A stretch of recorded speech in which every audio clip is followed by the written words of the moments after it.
Amigas y amigos de Canal Universitario, tengan ustedes muy buenos días. Soy el doctor Gustavo Mendoza Ríos, profesor emérito de la Facultad de Medicina y médico ginecobstetra, que tiene el placer de ingresar a vuestros hogares mediante su programa Cuidemos tu Salud. Programa patrocinado por la Facultad de Medicina y que tiene el objetivo de informar y de educar a la población en general.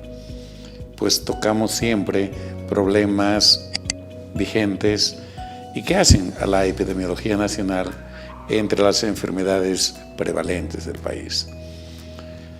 De hecho, el día de hoy hemos de tener la posibilidad de hablar de un tema que siempre está latente, que siempre es amenazante, el del sarampión. Fíjense ustedes, países vecinos al nuestro, el Perú, Argentina, Brasil, han presentado casos y brotes de sarampión que fueron adecuadamente controlados en su territorio, pero que si esto no se controlara y llegara a nuestro territorio, definitivamente podría ser un problema muy serio de resolver. Pero tiene solución este tema y preventivamente se puede lograr enormes éxitos. Fíjense ustedes, una vacuna, una dosis, mejor dos, es capaz de proteger de por vida a la persona. Y ocurre que en el país, en los últimos 4 años, las tasas de vacunación bajaron dramáticamente. Hace unos días, en la localidad de Bermejo, se presentó un caso de sarampión absolutamente confirmado. Esto generó alarma entre las autoridades de salud, que reaccionaron muy pronta y positivamente. Pero nosotros como población tenemos la obligación de vacunar masivamente a nuestros niños. Se va a beneficiar el niño con una vacuna triple. Le va a proteger contra la rubiola, va a proteger contra el sarampión y también contra las paperas. De tal manera que esta es una oportunidad para aprovechar correctamente. Para este propósito hemos invitado a un distinguido profesor, el doctor Adalidis Zamora Gutiérrez. Él es médico pediatra, profesor de pediatría de nuestra facultad, trabaja como médico de base del Hospital del Niño, pero fundamentalmente es parte del órgano asesor en programas de vacunación del Ministerio de Salud. Es una autoridad. Con él hemos de hablar de este tema. Pero antes de entrar al mismo, permítanme un minuto de reflexión. Infortunadamente, la ciudad de La Paz y otras regiones del país han sufrido embates de la naturaleza. Han habido riadas, han habido majamorras. Definitivamente van a haber consecuencias a propósito de ello. Y nosotros solo quisiéramos alertar a la población que tengan mucho cuidado en el tema especialmente alimenticio. Todo se contamina cuando hay este tipo de eventos y es posible que inclusive si no cuentan con agua potable tengan que hervir el agua que dispongan, porque los procesos infecciosos gastroenterológicos van a estar a la orden del día. En la parte oriental es altamente probable de que haya muchísimos más casos de dengue y otras virosis transmitidas por vectores como son los mosquitos. Creo que es nuestra obligación que todos nosotros contribuyamos efectivamente. Es nuestro deber como ciudadanos. Dicho esto, amigos, permítanme ir al sector La Facultad de Medicina Informa.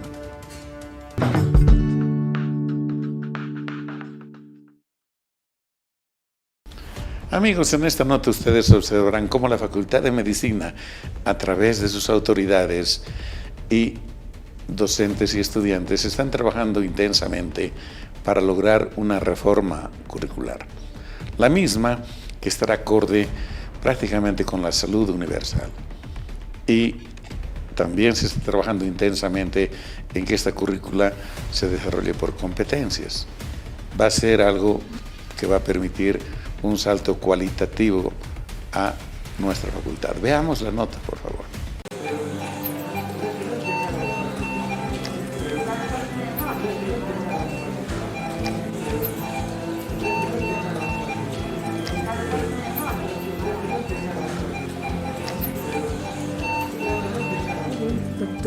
David Mérida, presidente también de Abolfam y de la Facultad de Medicina.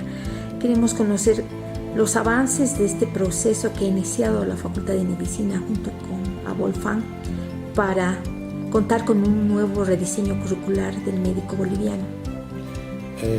Muy buenos días a todos los miembros de la comunidad facultativa de la UMSA, o sea, nuestra facultad. Quiero decirles de que las dos primeras etapas ya han sido de su conocimiento, tanto la que se hizo en agosto como en noviembre del año pasado. En este año ya estamos estructurando lo que es la nueva malla curricular en base a un perfil nacional, perfil del médico egresado, con el mapa de competencias que va a haber a nivel nacional. Por ejemplo, las competencias transversales, las competencias intermedias y finalmente las competencias específicas. En vista de esta situación se está viajando también a España, posiblemente en abril, para ver lo que es el ECOE allá y también cómo funciona tanto la parte de actividad académica teórica como práctica, simulación, etc.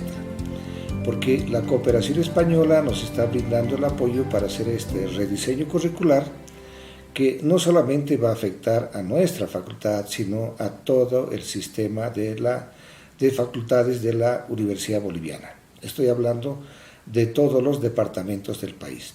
Como parte del programa que financia e impulsa la cooperación española a través de AECID y ejecuta en Bolivia la Fundación CESAI del Ministerio de Sanidad de España, estamos trabajando la migración a formación por competencias y homologación a nivel nacional de la malla curricular de la carrera de medicina en las universidades públicas bolivianas. Esto va a representar un salto cualitativo y además es un hito, ya que Bolivia va a ser el único país de la región que tenga un sistema migrado a formación por competencias y homologado a nivel nacional. El proceso de migración a formación por competencias y homologación a nivel nacional de la malla curricular de la carrera de medicina para las universidades públicas garantizará el mismo acceso a todos los estudiantes de las materias y sobre todo poder adquirir las mismas competencias a nivel nacional. Esto, como les comentaba, es un salto cualitativo a nivel regional, ya que Bolivia sería el único país que posee estas características de un sistema homologado y migrado a formación por competencias.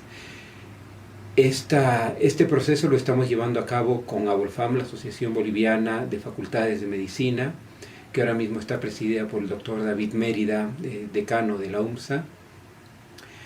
Entre las próximas actividades que tenemos son un viaje a Madrid para que presencien, las autoridades universitarias puedan presenciar y ser parte de la prueba ECOE que se realiza en la Universidad Complutense de Madrid, y un diplomado en formación por competencia, simulación y creditaje.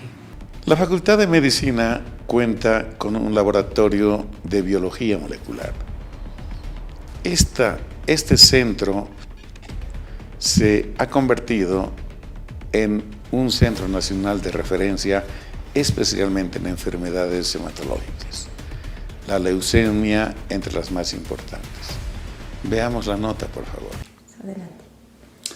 La unidad de biología celular es una unidad de investigación y prestación de servicios a la comunidad, además de estar vinculado en la área académica en la enseñanza de pregrado y postgrado. En el campo de la proyección a la comunidad, en la interacción a la comunidad, esta unidad es responsable del diagnóstico de leucemias, tanto de niños como adultos, con proyectos especiales en los niños a costos muy bajos, como también para todos los adultos que sufren esta enfermedad. Es un centro de referencia para el diagnóstico de leucemias para Bolivia. Además, en el campo de la investigación nos dedicamos a estudiar el diagnóstico diferencial y también el tratamiento de las eritrocitosis patológicas de la altura. Y en el campo de la terapia celular estamos vinculados en los trasplantes de médula ósea y en el uso de células madres mesenquimales para tratamientos de enfermedades importantes en la salud. ¿Qué proyectos importantes impulsarán en la gestión 2024, doctor? Y estamos potenciando el diagnóstico. Cada vez estamos con la tecnología, así como con la misma tecnología estándar internacional. Cubriremos más enfermedades oncohematológicas. Nuestras investigaciones están vinculadas en la trombosis en la altura, en la eritrocitosis en la altura y en el uso de las células madres mesenquimales. La investigación es permanente en esta unidad y el impacto también de las investigaciones fuera de nuestras fronteras. Sí. Las investigaciones realizadas en nuestra unidad se publican en revistas internacionales y también en revistas nacionales. Su impacto es importante ya que da líneas guías para que nuestras enfermedades sean más conocidas, más estudiadas, en favor a una población, que tiene una patología muy especial viviendo en la altura. Estas investigaciones también responden a las políticas públicas. Hay recomendaciones que parten desde esta importante unidad para las autoridades y prevención en salud. Cierto. Por ejemplo, la eritrocitosis lo sufren o lo tienen tendencia a presentarlo una población muy importante, casi el 40% de la población boliviana, la población peruana que está en los Andes, ecuatoriana y norte de Chile y Argentina. Y cierto que todas estas investigaciones son útiles para toda la gente que vive en la población en las alturas. Para finalizar, doctor, desde esta unidad, entonces, los nuevos estudiantes van a pasar en determinado periodo también a ser parte de las investigaciones que promueve el instituto o la unidad de biología molecular. Lo primero que se benefician los estudiantes de medicina son los datos que generamos, es decir, son datos nuevos, datos frescos que probablemente en los libros y en las revistas aparecerán de aquí a 2, 3 años o 5 años. Entonces los estudiantes conocen nuestros datos, se alimentan de nuestros datos, además pueden observar, seguir algunas de las investigaciones que nosotros hacemos, ver cómo se realizan estos experimentos. Entonces es una experiencia muy interesante para los estudiantes de medicina y para los estudiantes de posgrado también, que sobre todo para aquellos vinculados en el campo de la hematología. Y la gente de posgrado vienen de otros departamentos para poder tener una experiencia también especial. ¿Cuántos investigadores forman parte de la unidad? Somos 10 personas que formamos parte de este grupo y todos siempre comprometidos con el trabajo de la unidad. ¿Los horarios para la atención al público? Desde las 9 hasta las 6 de la tarde está abierta nuestra unidad para atender al público en forma continua. ¿Y los resultados también son inmediatos? Los resultados son inmediatos. Gracias a la tecnología nosotros podemos enviar los resultados a través de medios electrónicos, digitales, en forma apenas tengamos los resultados. Bien. Y bueno, todos estos equipos modernos en tecnología que forman parte del laboratorio también responden a una importante cooperación.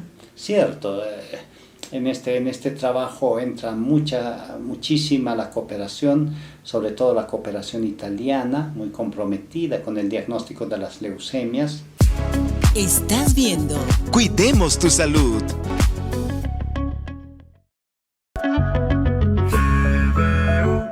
Estamos para ti. Estás viendo Cuidemos tu Salud. Distinguidos amigos, como lo habíamos señalado precedentemente, está con nosotros nuestro invitado de hoy, el profesor Dr. Adalid Zamora Gutiérrez. El profesor Zamora es médico pediatra, pero además es profesor titular de la Cátedra de Pediatría, es médico pediatra del Hospital del Niño y forma parte del grupo asesor de vacunas del Ministerio de Salud del país. Es una autoridad, por lo tanto, para hablar del tema que ya hemos anunciado, el del sarampión. Antes de hablar del tema, permítame saludar y presentarles al profesor Zamora. Adalid, muy buenos días y gracias por estar con nosotros. Doctor, buenos días, gracias y bueno, siempre dispuesto, ¿no?, a colaborar y orientar a la población pues, cuando sea necesario. Gracias, Adalid. Adalid, hemos conversado y te pedimos que hablemos del sarampión, debido a que hace pocos días en Bermejo, en Tarija, se presentó un pequeño brote, más que un brote, un caso comprobado que alarmó a todas las autoridades regionales y nacionales y enseguida se pusieron en movimiento porque el tener en cualquier territorio la presencia de un virus que contagia a mucha gente generando un brote, indudablemente es algo que preocupa. Adalid, ¿por qué hay tanto temor? Porque definitivamente hace varios años no teníamos la enfermedad en el medio, o al menos no se comunicó, pero ahora ha causado una especie de angustia entre la gente especializada ante la presencia de este virus. Bueno, el temor en realidad es porque no hemos tenido casos de sarampión en Bolivia desde el año 1994-95. Hubo un brote aislado en la comunidad menonita el año 2002, muy focalizado. Hubieron otro par de casos el año 2020, justo cuando la cuarentena de del COVID-21, y todos esos fueron aislados. Y se supone, o nuestra esperanza es que nuestras coberturas de vacunación, el número de niños vacunados es lo suficientemente alta como para que no deba haber sarampión. O sea, el sarampión podría entrar, pero si se choca con todos nosotros y todos estamos vacunados o nos hemos enfermado cuando niños, entonces la enfermedad no tendría que existir. Pero ha pasado que una niña que característicamente no tenía vacuna de 7 años, ¿no? Justo el virus agarró a quien no estaba vacunada. Y obviamente, y ese es un dato de alarma porque dices, oye, pero estamos vacunados todos, ¿cómo es posible que aparezca un caso, ¿no? Entonces genera esa alarma, 1, 2, la enfermedad, el sarampión es una enfermedad altamente contagiosa. Alguna gente dice 12, otros dicen 20 veces más contagiosa que el COVID. O sea, se contagia velozmente y si encontraran a otras personas no vacunadas, adultos, niños, etcétera, entonces establece una cadena de transmisión, una verdadera epidemia, que sería mucho más rápida que el COVID, que no daría opción a respuesta rápida, ¿no? No habría posibilidad. Es por eso que cuando aparece la sospecha de un caso, que eso tiene que denunciarse, es una enfermedad de notificación obligatoria, los centros de salud o el lugar donde se ha denunciado el caso, se actúa como si fuera sarampión. O sea, esto es, sabes, tan veloz que mejor pensaremos que si después nos dicen que no es, a qué bien. Pero se dice que es como se ha actuado en este caso también. Rápidamente el bloqueo, la vacunación a la gente, la investigación con quienes ha estado en contacto, vacunar indiscriminadamente a todos los que estaban cerca, etcétera, en la procura de bloquear, ¿no? Correcto. De bloquear la posibilidad de transmisión del virus, que es lo que se hizo en este caso, y obviamente la alarma de que pudiera haber en otros lugares más. De acuerdo. Para entrar en contexto, Adalid, estuve mirando alguna información de la OPS. En este momento se dice que hay 160 países en el mundo que tienen el virus activo y casos absolutamente reportados. No voy a citar a los más afectados, pero no se puede evitar decir que en Sudamérica, por ejemplo, Brasil, reporta alrededor de 12.000 casos anuales. Es difícil contener y erradicar por diversas razones que señalaste. En Ucrania hay todavía muchos casos, más de 30.000. Y hay algún otro país que todavía supera mucho. Este virus aparece en lugares, inclusive en países desarrollados, por el tema del transporte, la velocidad con la que uno viaja y va infectando a la gente, un enfermo por donde pasa. De hecho, en los Estados Unidos también tienen 10, 15, 20 brotes anuales en distintos estados, pero bueno, tienen la capacidad de contener oportunamente, pero no se ha erradicado por el tema de la migración precisamente. No, y es realmente lo que nos perjudica. El año 2016 las Américas fueron declaradas libres de la circulación del virus autóctono del sarampión. Es decir, el tipo de virus que provocaba sarampión y que circulaba en las Américas, desde Canadá hasta Tierra del Fuego, gracias a los esfuerzos que hicimos todos los países de las Américas en vacunar, se llegó a decir, ya no circula el virus que habitualmente circulaba en el medio. Y hemos estado unos meses sin casos de sarampión, pero por lo que usted señala, ¿no? Viene gente de Europa, viene gente del África, lastimosamente se ubica justo con alguien o cerca de alguien que o no está vacunado o no enfermado y aparecen estos pequeños brotes en cada uno de los países.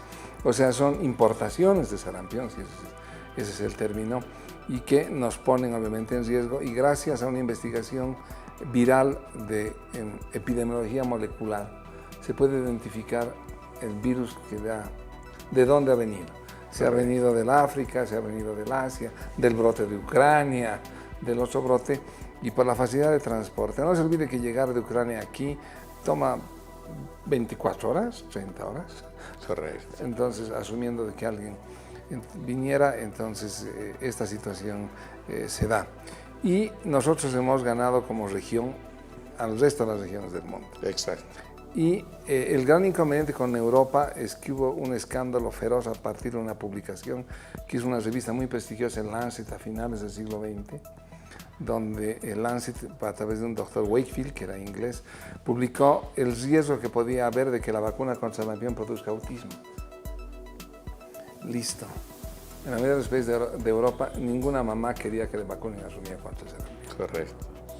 Pero Adalid, afortunadamente, unos años después, se volvieron a analizar estos estudios, se hicieron otros y se descartó totalmente. Y a este doctor creo que hasta el título le quitaron, al margen de expulsarlo de la sociedad científica.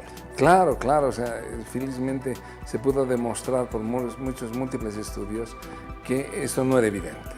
La vacuna del sarampión probablemente es una de las vacunas más seguras que hay, además. Y protectoras. Sí, porque de hecho una sola dosis es suficiente para proteger a uno por toda la vida. Enseguida le voy a explicar por qué hay 2 dosis, pero ya puede ser suficiente una dosis para proteger a uno por toda la vida. Y bueno, las cosas se aclararon, pero el daño ya estaba hecho. Correcto. Todos leyeron que esto produce, pero muy pocos leyeron que no era evidente. Entonces tomó varios años de tomar. Y si usted revisa un poco, desde el año 2010 hasta el año 2018, hubieron epidemias de sarampión en Alemania, en Italia, en Francia, de cientos de miles de casos. Sí. ¿No? Tanto que los países se pusieron muy duros. Bueno, hay la libertad allá, si tú quieres te vacunas, si no quieres no te vacunas.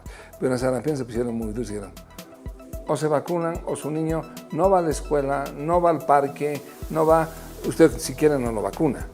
Pero su niño no va porque no puede poner en riesgo a los otros niños. Correcto. Y qué bueno que citas esto. Hay que decirle a la gente que un niñito enfermo no solamente que pueda enfermar a muchos, en la fase contagiosa o de contagio, el 90% de los que reciben el virus pueden enfermar. O sea que es realmente, a más de virulento el virus, afecta terriblemente a la población, y por eso en Inglaterra dijeron eso, pues, ¿no? Que no se vacuna, no sale, pues, así de simple, ¿verdad? Y la otra cosa, Dalid, de las raras vacunas que 90% más o menos de seguridad se tiene de protección. Con 2 dosis hasta aumenta, creo, aquello. No, sí, o sea, se supone que si uno recibe una sola dosis de la vacuna, está protegido de por vida. Correcto. Pero ¿qué es lo que se ha visto en los 40 o 50 años que se aplica esta vacuna en el mundo? De que hay un grupo de más o menos el 4 o 5% de las personas vacunadas por sarampión, por algún motivo que se desconoce, no crea anticuerpos. Entonces, ese 5% a lo largo de los años se va acumulando y ha provocado epidemias en varios países. Estoy hablando hace 20 y 30 años atrás. De eso es que surgió la sugerencia, tiene que haber una segunda dosis, que no sería de refuerzo.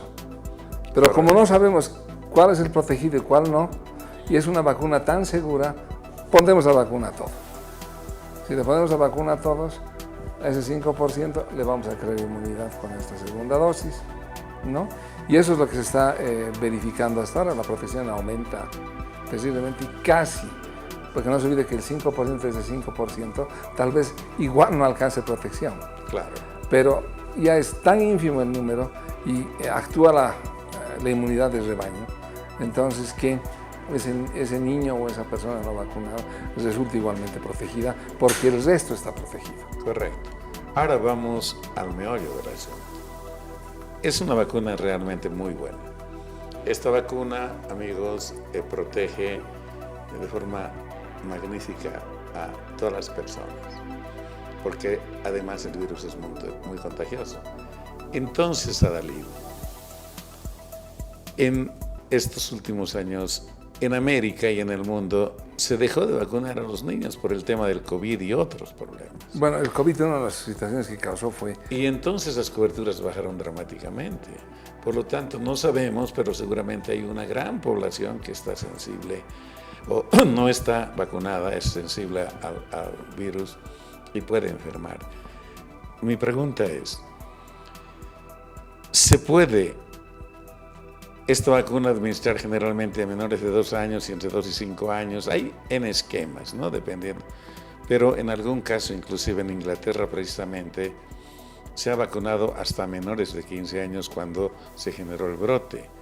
Es decir, yo quisiera que a todos nos puedas informar cuál es la edad en la que habitualmente se vacuna dentro del programa establecido de inmunización en el país, pero que no es excluyente de que un niñito de 7 años, por ejemplo, se pueda vacunar, ¿no es cierto? Bueno, el esquema de vacunación boliviano señala que el niño debe recibir la vacuna de la triple viral, o por si acaso, no es solamente vacuna contra sarampión, es vacuna contra sarampión, contra la rubéola y contra las paperas. Exacto. Que debe recibir al año de edad y una segunda dosis a los 18 meses. Es el esquema en general. Pero en realidad cualquier otra persona puede recibir la vacuna. Usted y yo también nos pueden poner la vacuna y obviamente aseguramos la protección. De hecho, el instructivo del Ministerio de Salud de hace 4 días atrás es que en todos los establecimientos de salud se vacune al personal que está adelante, al de la emergencia, etcétera, porque si eventualmente pensamos que algún caso está por ahí, va a ir a consultar. ¿Y qué tal si el médico, el residente, etcétera, que lo atiende, resulta que no enfermó y no tiene la vacuna? Puede contagiarse. Entonces la idea es proteger, a no ser que probemos que estemos vacunados o que nos hemos enfermado. Usted ha debido enfermar y yo también, pero no tenemos forma de probar. Exacto. O sea, ¿qué van a hacer?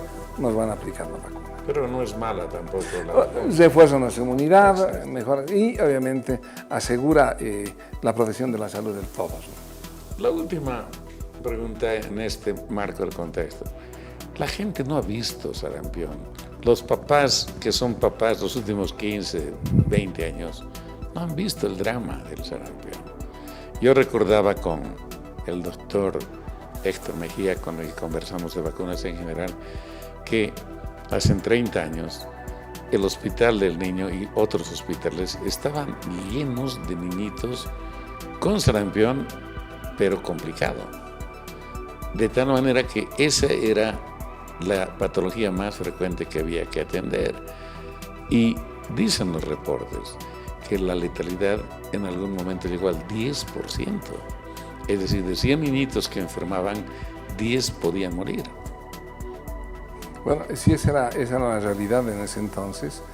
Habían epidemias cada 3 años, cada 2 años primero, después con la vacunación pasó a ser cada 3 años, pero era casi de regla, cada tercer año otra vez aparecían la cantidad importante de casos de sarampión, se hospitalizaban los complicados, inclusive habían los adultos, sin contar además que hay una complicación un poco subaguda del sarampión, que es la panencefalitis esclerosante subaguda, que se puede presentar entre 7 y 8 años después de haberse enfermado de sarampión.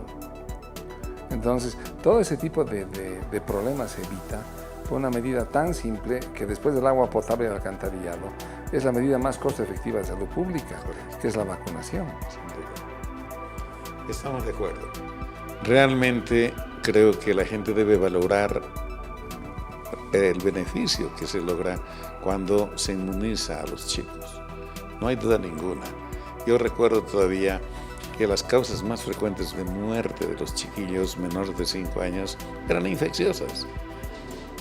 El sarampión, la varicela complicada, las diarreas, otras infecciones agudas respiratorias, etcétera, etcétera, etcétera. Y de ahí a este momento ha habido un avance increíble con las vacunas precisamente, y creo que la población debe saber. Adalid, hemos de seguir hablando del tema. Pero amigos, permítanme unos segundos, por favor, y retornamos. Estás viendo Cuidemos tu Salud.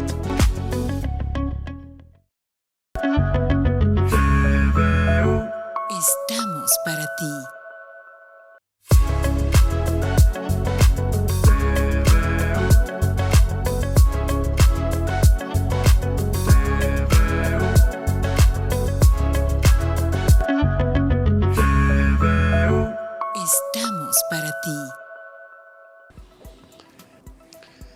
Amigos, seguiremos aprovechando la presencia de nuestro invitado, el profesor Dr. Adalid Zamora, para quien tenga una pregunta. Adalid, a lo mejor hay que señalar cuáles son las causas de letalidad y de mortalidad cuando el sarampión se complica y afecta a los niños, lastimosamente a niños pequeños.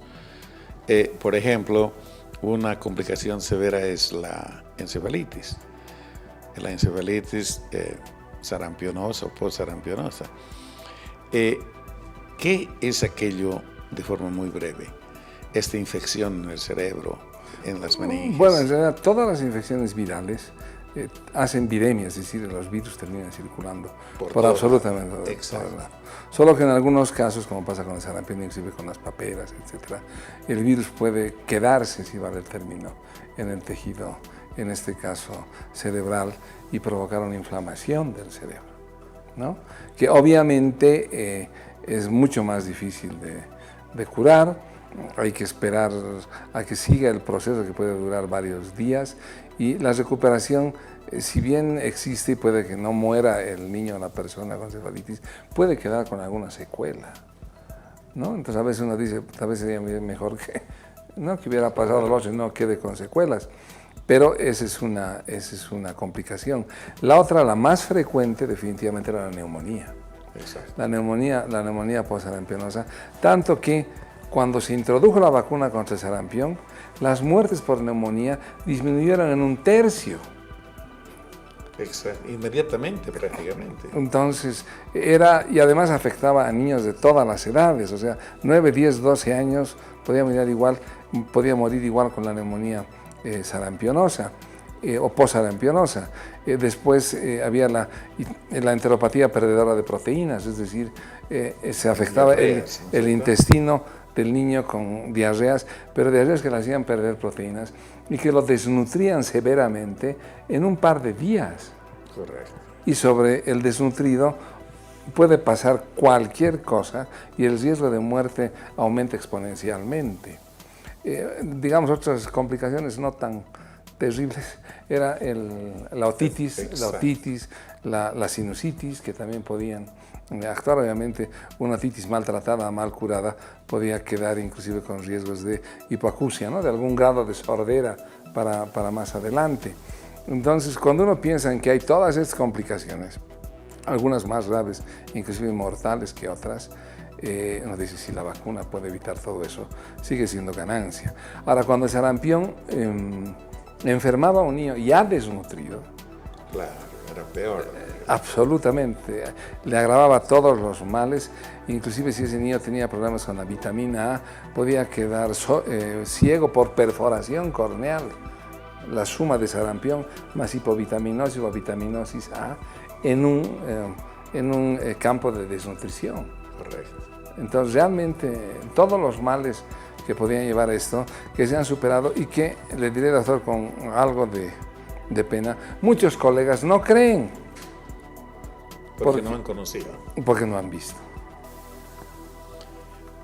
Adelid, para nuestro público, para nuestro distinguido público que siempre nos honra con no solamente su audiencia, sino porque todos los días te ven a ti, me ven a mí y nos saludan porque les damos alguna información valiosa. La vacuna esta es de virus que están vivo atenuado, ¿verdad? Esto creo que también es bueno señalar. A lo mejor alguno escuché decir, si son virus vivos nos va a enfermar y podemos generar contagios, etc. Es una de las mejores vacunas esta, sin duda, de este virus que es tratado previamente antes de en laboratorio preparar y inyectar, ¿verdad? En general, las mejores vacunas son las vacunas que tienen el organismo que produce la enfermedad atenuado. ¿No? Atenuado, disminuido en su capacidad de producir enfermedad, pero no en su capacidad de generar defensas, de generar anticuerpos. Inclusive generan mejores anticuerpos de las vacunas inactivadas, las vacunas que utilizan organismos muertos, también porque hay. De esas se necesitan varias dosis para generar la inmunidad deseada. En cambio, estas vacunas que están hechas a partir de organismos vivos, pero atenuados, debilitados si se quiere, son las mejores porque simulan totalmente el proceso de la enfermedad. Correcto. Por eso es que generan una inmunidad mejor y más duradera, claro. y más duradera también. Entonces, pues una vacuna tan buena que se la sigue aplicando, ¿no? En el caso de COVID, por ejemplo, se está detrás de tener una vacuna con esas características, que además sea en lo posible puesta por inhalación, por aerosol, para que genere una mejor inmunidad, porque estuviera siguiendo el camino de la enfermedad, ¿no? Por eso es que la vacuna contra COVID evita que hagas cosas graves, pero no evita que te enfermes. En cambio, la vacuna contra el sarampión evita que te enfermes. Correcto. Pero además, a diferencia de las otras vacunas, ya no les vamos a poner nombre, utilizan fracciones del virus, por ejemplo. Estas fracciones que producen respuesta inmunológica, que son partes de un virus, no la totalidad de él. Otras, virus muertos, que conservan también su capacidad de respuesta inmunológica.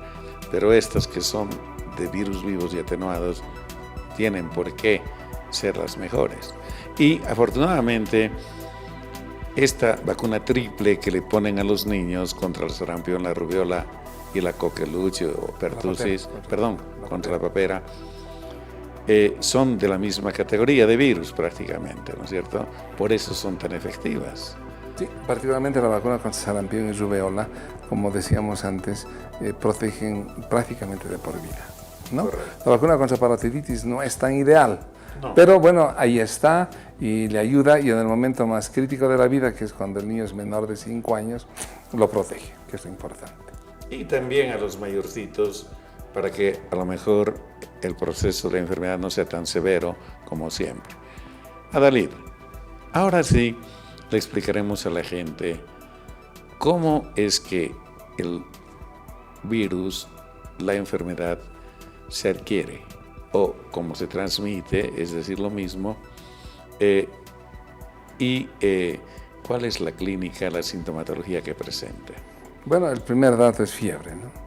Es fiebre, y a la fiebre se le asocia erupción, manchas en el cuerpo, ¿no? Máculas, manchas que aparecen en el cuerpo que van de la cabeza hacia los pies.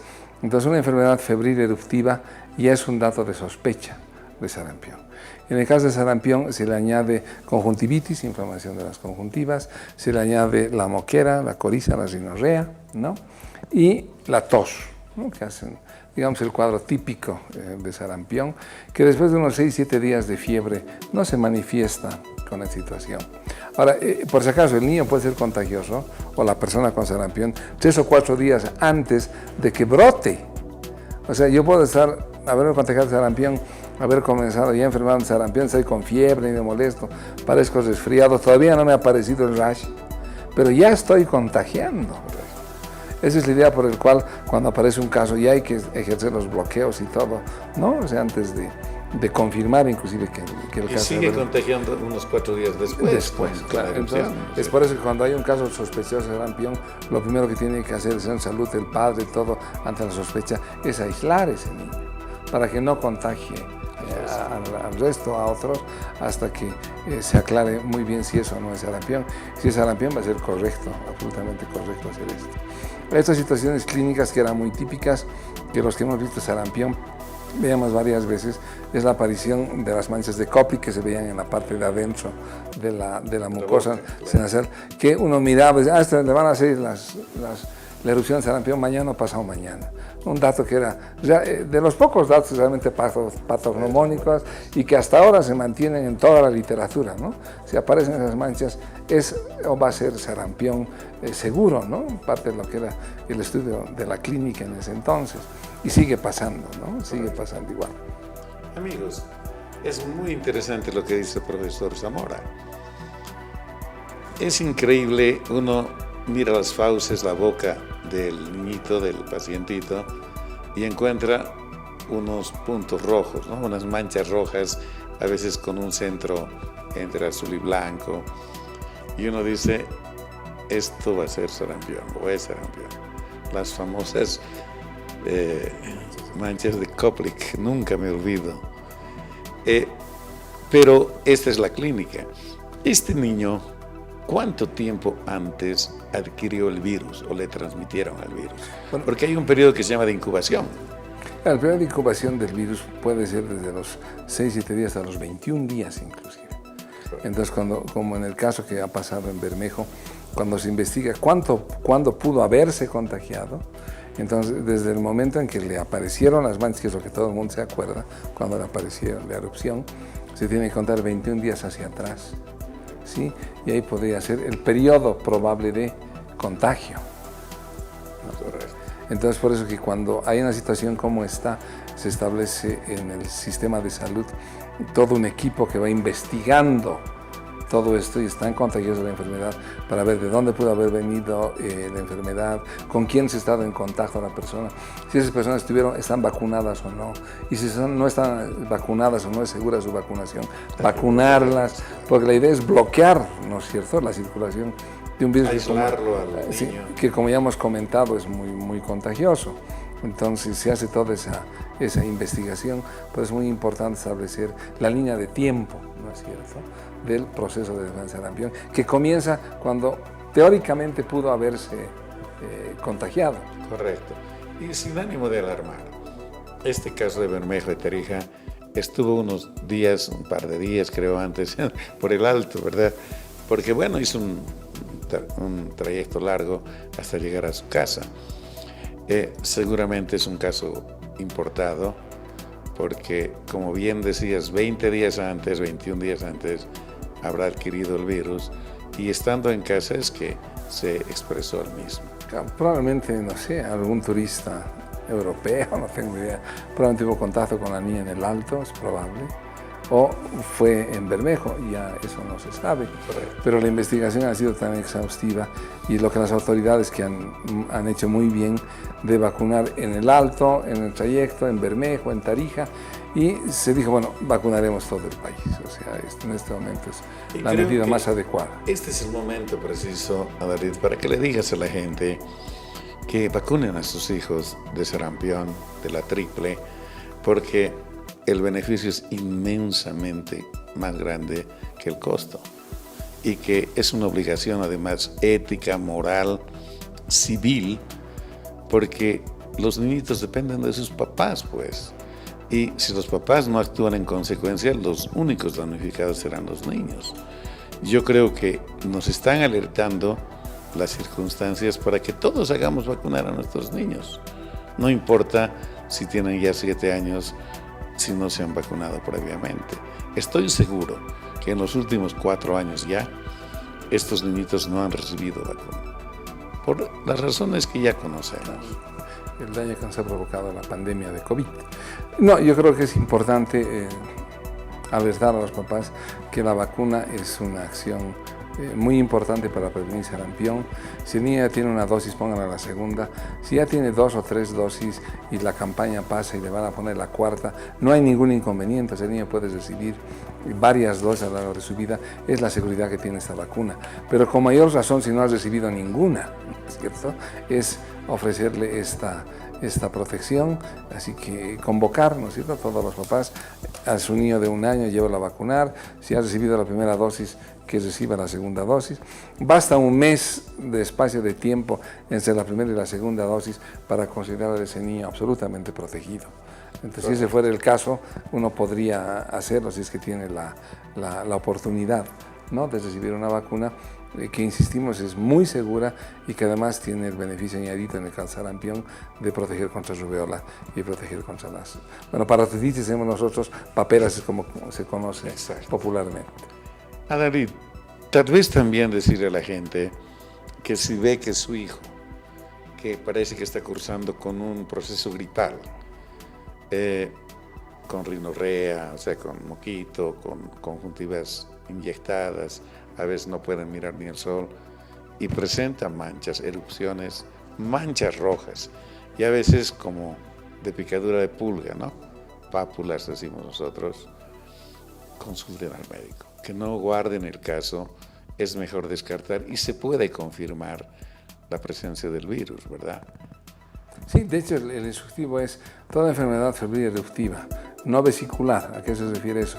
Que no tenga ampolla. Exacto, ¿no? Porque eso es varicela. Es varicela. Entonces, toda enfermedad febril eruptiva, en este momento que ha habido un caso, inclusive uno puede decir es sarampión mientras no se demuestre lo contrario.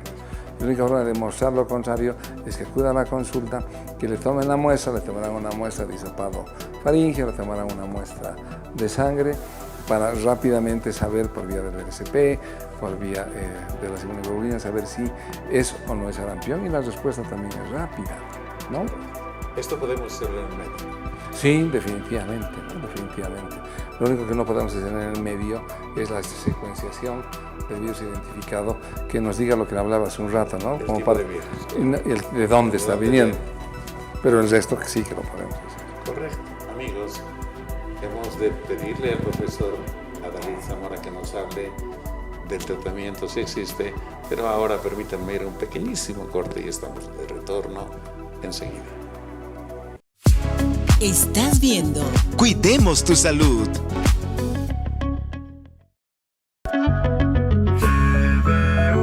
Estamos para ti.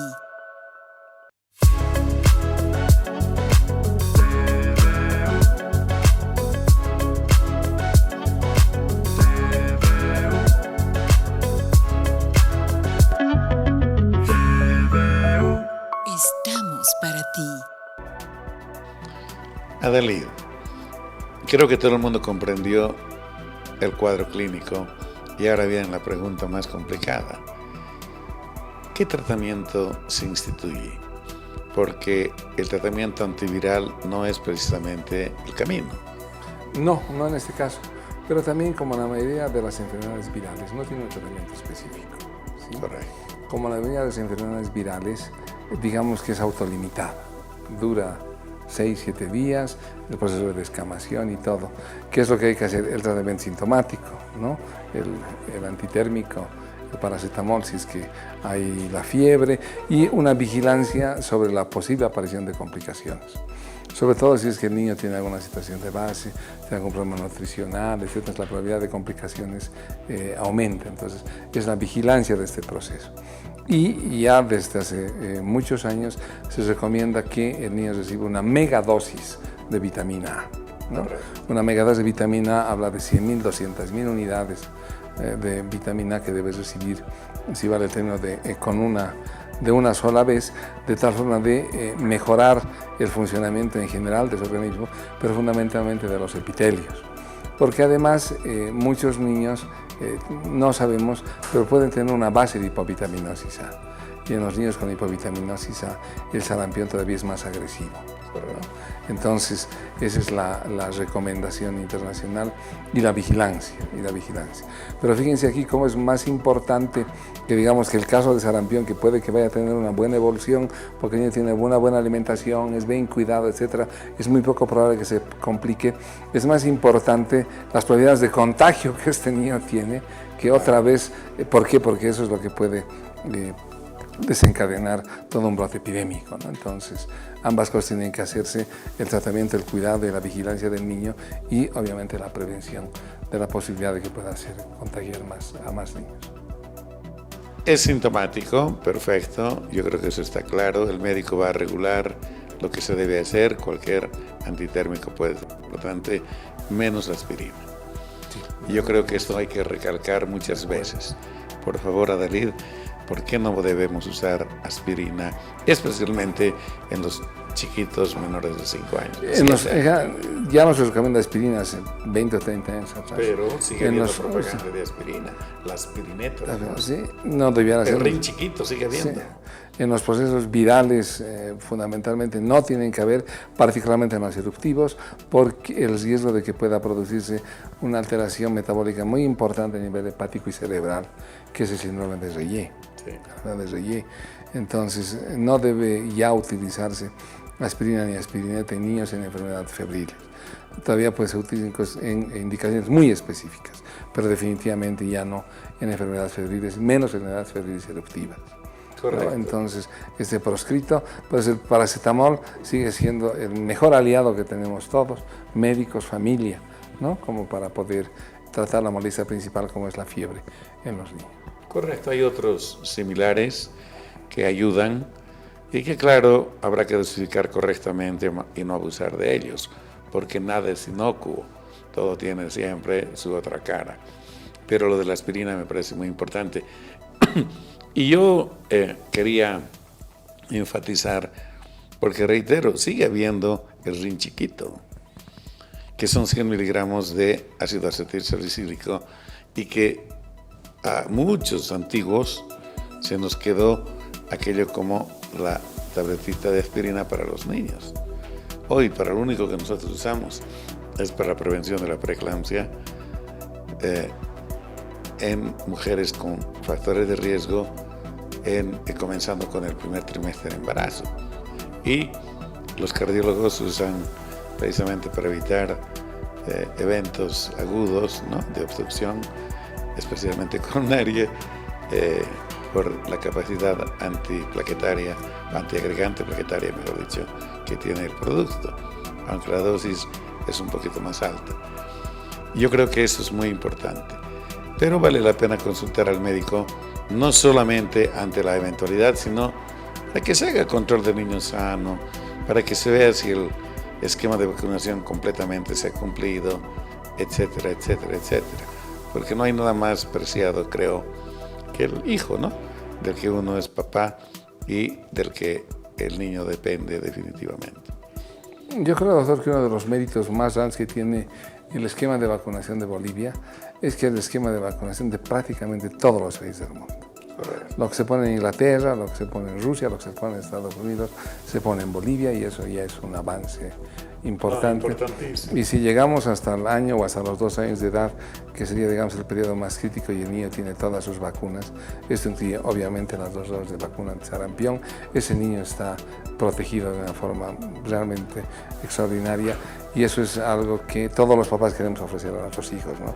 Que no les pase nada, que estén protegidos. Muy bien. Amigos, creo que el mensaje es clarísimo. Debemos atender, nos lo recomienda un experto en la materia.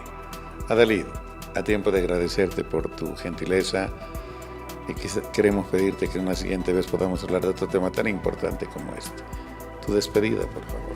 No, agradecerle a usted, doctor, a todos aquí en el canal, y llamar otra vez a la gente: vacunen a sus niños, por favor. Gracias, Adalid. Amigos, ahora permítanme ir al sector Avances en Medicina.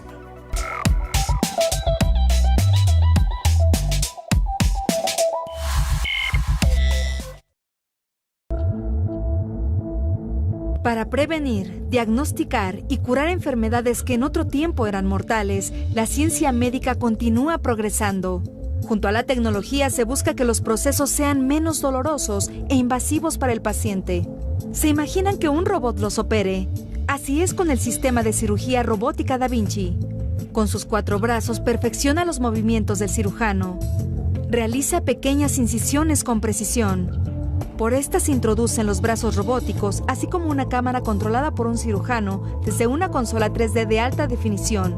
Con Da Vinci se ha conseguido que la pérdida de sangre sea mínima.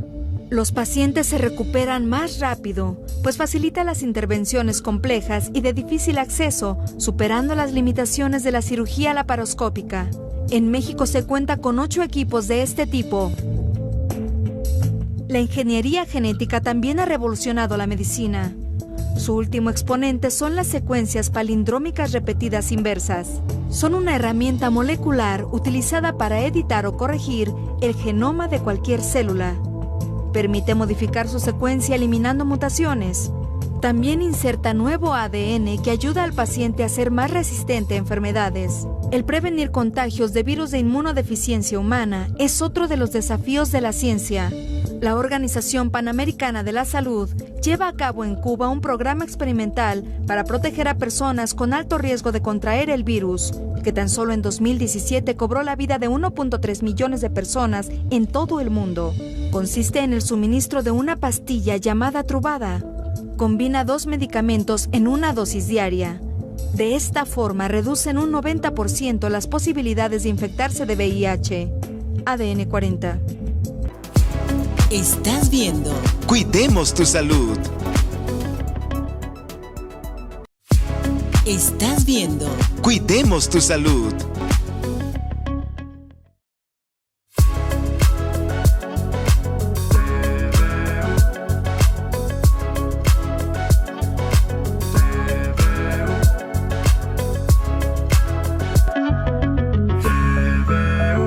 Estamos para ti. Estimados amigos, esto fue todo por hoy.